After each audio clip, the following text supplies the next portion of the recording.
Okay, can you tell me about your company and why it doesn't matter for like consumers? Yeah. So why it matters for consumers in particular is that consumers consume goods from companies, businesses. What Inheritance.ai enables our customers to do, right, the businesses that sell to consumers, is to monitor their entire supply chain continuously and holistically and not intrusively. So if you take a few steps back and you think about the history of supply chains, one of the things that are as old as supply chains are asking questions. 3,000 years ago, if you were making feed, you were talking to your honey guy, ensuring you were getting enough honey to give to your consumers. Now with the advent of AI and big data and technology, you have the ability to understand what's going on with your suppliers without asking them questions. Are they about to go bankrupt? Do they have layoffs? Are there cyber disruptions? Are they, do they have certain vulnerabilities, ESG concerns?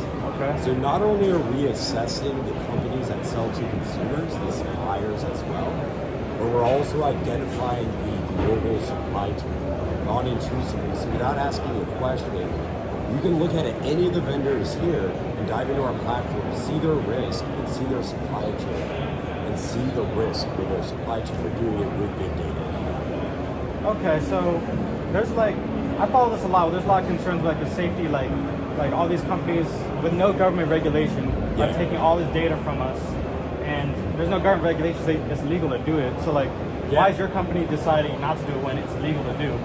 Yeah, so that's a fantastic question, and we get that concern a lot. So really what it is about getting the minimal amount of access needed to be able to assess supply chain risk. So with Interos, what we typically get from our customers is not sensitive information. What we ask for is tell us who you want to look at, and we're going to give you all the information we can find out there. And that's something we're doing on a continuous basis. So for instance, for the Army, we're not asking for proprietary information like give us specific weapon systems and things like that. We're actually just focused on the entities and the companies and the legal entities that the defense industrial base, the Fortune 500, the DoD want to assess on a continuous basis. Okay.